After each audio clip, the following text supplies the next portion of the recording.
Hey, everybody. Hope your week is going well. Thursday afternoon. Beth, the summer is starting to fly by. Kids are out of school, all the activities that come with that. And we thought we'd talk this week a little bit about um, the typical summer versus maybe where we're at right now in real estate and mortgage, where things are maybe a little bit harder than they've been in years past.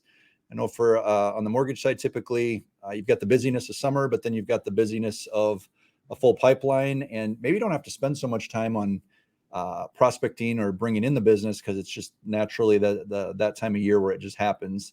And you and I were just talking about before the call here that that's maybe not the norm right now. So I think it's okay if we're all in that boat where maybe things are a little bit more difficult. If you are succeeding and having just an awesome June, we'll call it, or summer, by all means, share with the team here too. We like to celebrate with you.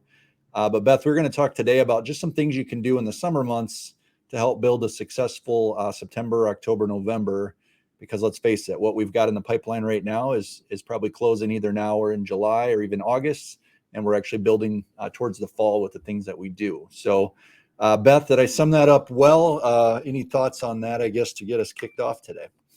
Yeah, no, you summed that up great. And I think the reality is just being like authentic and honest that we hope all of your businesses are thriving and you're doing amazingly and that you're busy. And if you are, then we would love for you to share your secrets of what is keeping you busy. But if for some reason you're looking at your calendar and you're like, okay, well, I haven't done bad in June and July, but man, August is really kind of drying up. And that's me personally is it's like, okay, well then what do I need to do and what can I focus on that again feels authentic to me, but I need to put in the work because if I don't have all these people knocking on my door to list their home or to show them a bunch of houses, then I kind of have a lot of buyers that I have as clients, but they're just not committing in like the quickness that we were used to seeing.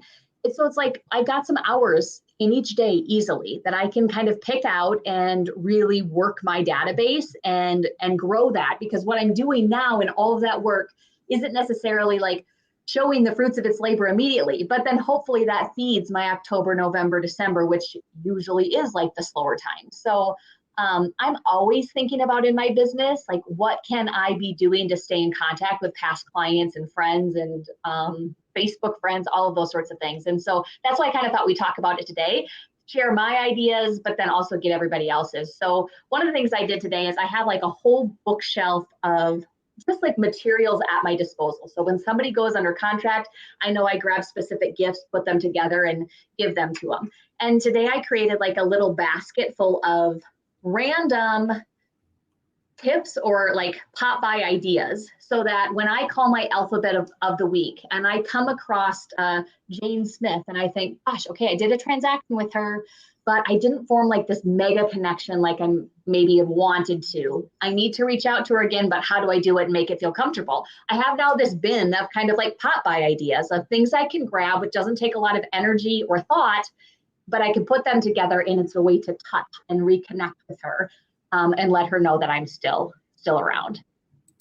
I like that idea. We have something similar here where we've got like a closet full of stuff, little like teddy bear type things with their company logo on it. If we find out they're expecting, we drop that in the mail, closing gifts, little trinkets, things like that. But just having that at your disposal. So when you do hear of those things on social media or otherwise, you can get it to them right away. So I thought that was a good one that I think Beth's working on this week. So we talked a lot about different ideas in a past video, but the one that's probably the easiest if you're looking for something to do right now to generate additional business would be to make sure you're connecting with that database. So if you're a loan officer, past closed loans, real estate agent, past clients. And Beth, I think you talked about like, what is it, 1 or 2 letters of the alphabet a week? Why don't you explain? Maybe most of us have heard of it, but just explain it to those that haven't. Well, something that my admin, who happens to be my husband, prints out for me on every Monday morning. And it's just a letter of the week. And that way I get through I get through every letter twice in a year.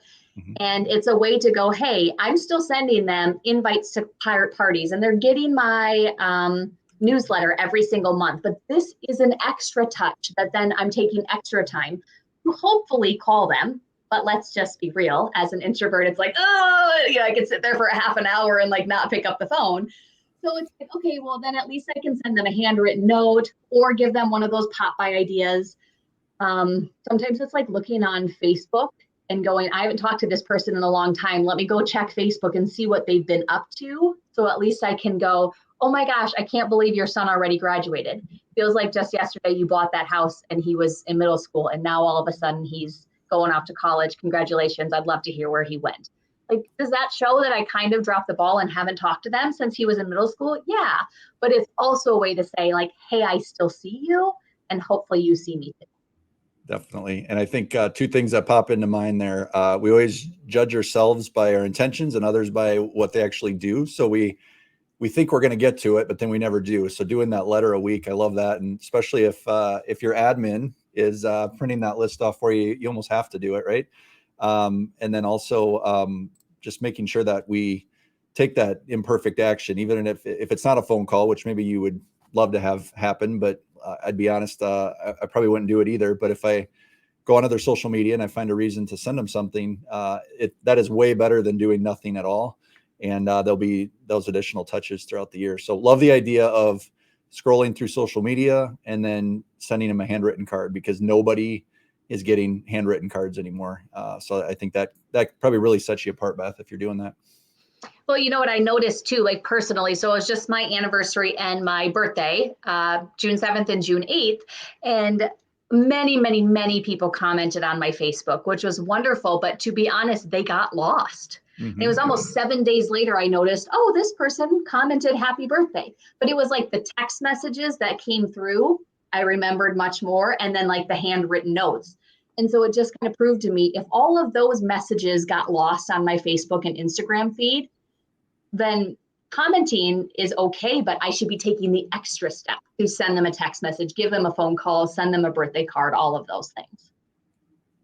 Definitely. And I think one other thing from a loan officer perspective, you mentioned it earlier, there you've got a lot of buyers that just can't find homes right now. There's a lot of pre-qualified or pre-approved buyers on the mortgage side.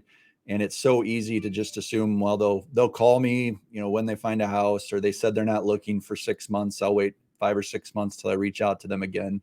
Staying in touch and keeping that communication open, even if it's just a simple text message of, how's the house search coming? You thinking you'll, look at any properties this weekend or the summer, or however you want to word it, depending on their situation. But staying in front of them, and then the simple task of, if you have any friends or family members that are looking at buying as well, asking for that referral, especially in the summer months. They're hanging out with their families, maybe the 4th of July, they're getting together.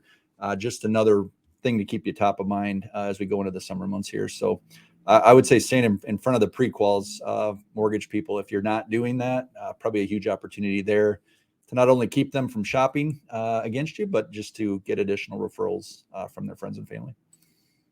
I think that brings up the point too of like asking for the referral can be really hard as introverts. And I think it's much easier when you're in the middle of a transaction or you just wrapped up a transaction. I just had a closing today and it was really easy to say to them like, hey, if you have anybody else that is looking to buy or sell, especially if they're coming from you, you guys are so amazing and I want more amazing people. Please send them my way. I'd be honored to help. And of course they're like, oh yeah, so I would love to do that.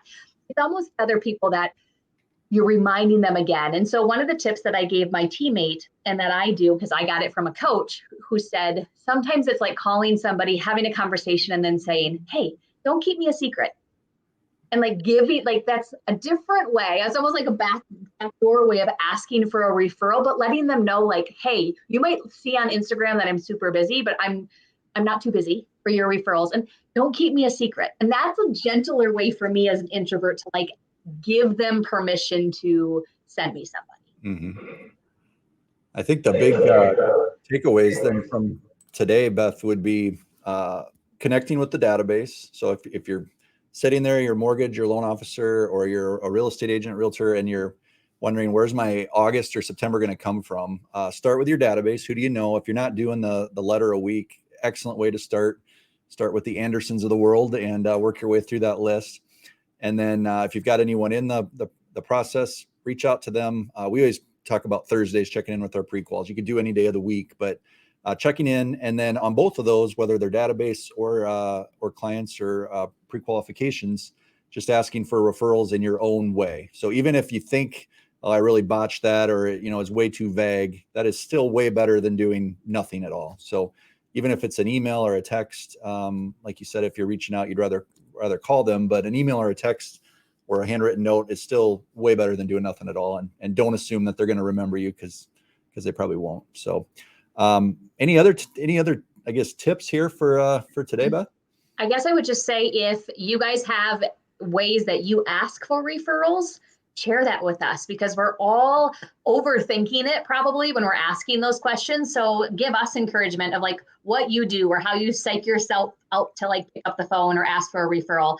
And then if there's anything that you really feel like you're focusing on really hard right now to build your business, and it's a secret you don't mind sharing, share away, because I always think the term that only 1% of the people that hear you and listen to you will implement anything. So I just believe in you. Share all your secrets.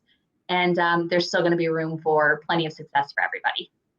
100% abundance mentality, right, Beth? So share your ideas, share your wins if you've got any, and any strategies on asking for referrals or what you're focused on here for the next few weeks. So throw them in the comments. One other ask: if you've got a friend maybe you're a realtor and you've got a mortgage lender that you think would fit with this group, or vice versa, or someone else in your line of work, share the group with them. We'd love to grow it a little bit more and get some more introverted people like Beth and I sharing ideas. And it's kind of an easy way to share ideas and doesn't put you in that extroverted world of being uncomfortable. So share the group, share your ideas.